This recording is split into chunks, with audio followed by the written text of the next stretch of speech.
In this video we're going to be taking a look at the Offworld Jawa for the Vintage Collection. So I really like this action figure. I think this is the best Jawa that Hasbro's ever made to date.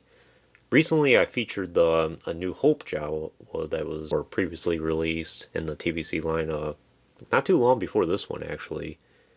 And I featured that in my top 10 most boring Star Wars action figures, and comparing that Jawa to this one, which I will do a comparison of later in this review, there's no comparison. This Jawa is the far superior one.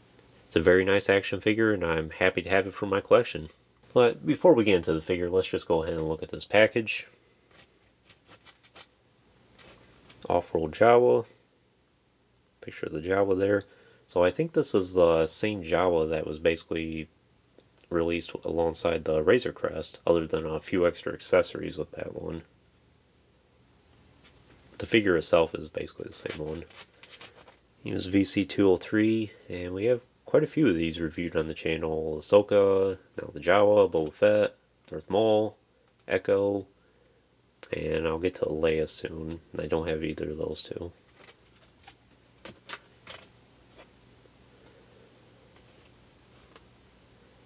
So that's the package, and let's go ahead and take a look at this figure here. Was a little egg right there.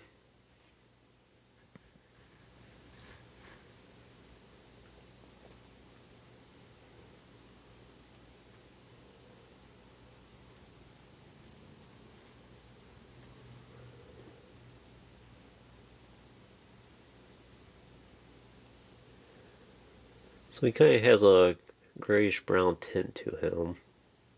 Slightly different from the A New Hope Jawas. It's a way to distinguish them. He also did get released in the Black Series as well.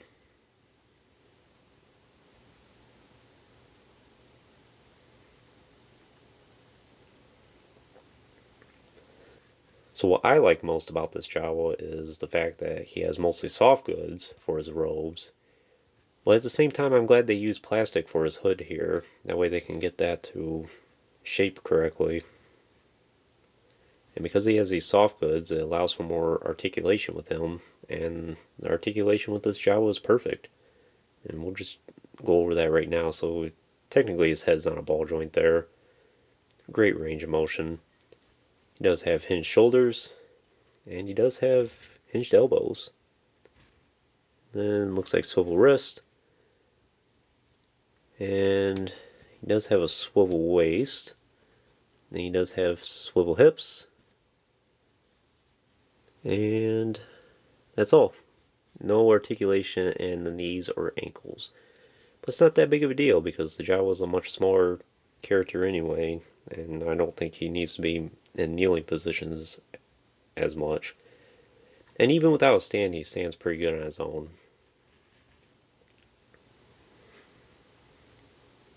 So in terms of weapons and accessories, it comes with a lot of them, as you can see.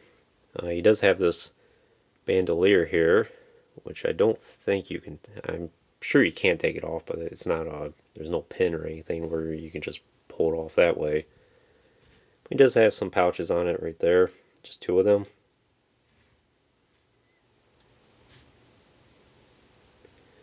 And of course you could take his robe off if you really want to. Nothing much to really see under there other than just a gray jumpsuit basically. He comes with this, I would assume is some type of egg. I think it's an egg. I'm sure it's nothing like that at all. If someone wants to tell me in the comments, but I'm not too sure what it is. But I like to treat it like it's an egg. Some nice detailing in it. Kind of a yellowish brown. And he also comes with quite a few weapons. So I assume this is his stun gun, or one of them. And it's completely cast in silver.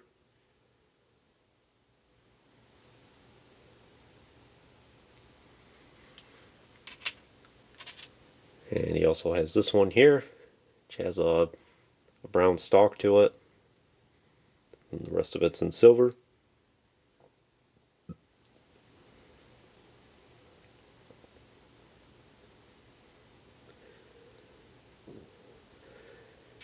And he also comes with this little pistol. It's all cast in silver as well.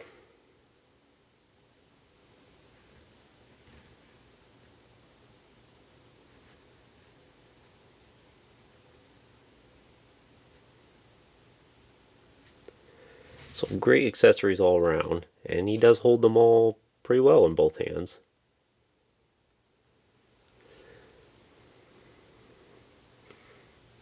And let's see what it looks like with this.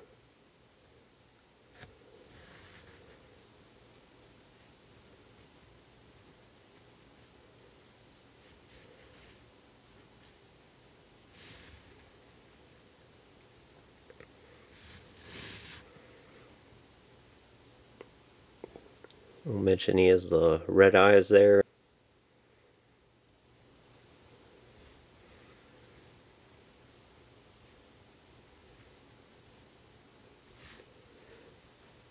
So as I mentioned, we'll do a side-by-side comparison of the two. And there you go. So you can see this one's all cast in plastic here. I do think the New Hope Jawa is slightly taller compared to this one. He does have a holster, which is nice. But at the same time, it does look kind of bulky. And you can't really put his arm all the way down because of his stun gun there.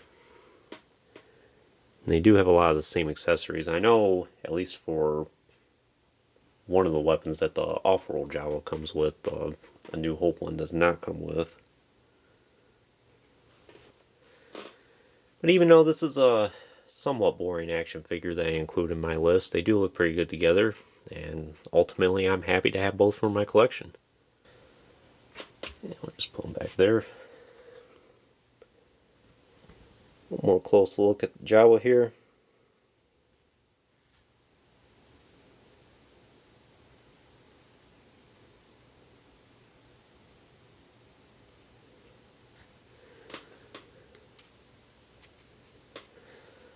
But that's all I can really tell you about this Jawa. Would I recommend them for your collection? I definitely would. This is the definitive Jawa, I think. And if you could only have one for your collection, this is the one to get. It's got a lot of accessories. He has superior articulation as far as Jawas are concerned. And he has the combination of soft goods and plastic, which works perfectly. So I don't think Hasbro can really improve upon this action figure much more. And I'm happy to have it for my collection. So anyways, that concludes this review. I hope you enjoyed it. Stay tuned for more reviews in the future. We'll be playing more to come. And if you haven't already, please like the video and subscribe to the channel. I greatly appreciate the support. Check out some of the links in the description as well. And thanks for watching.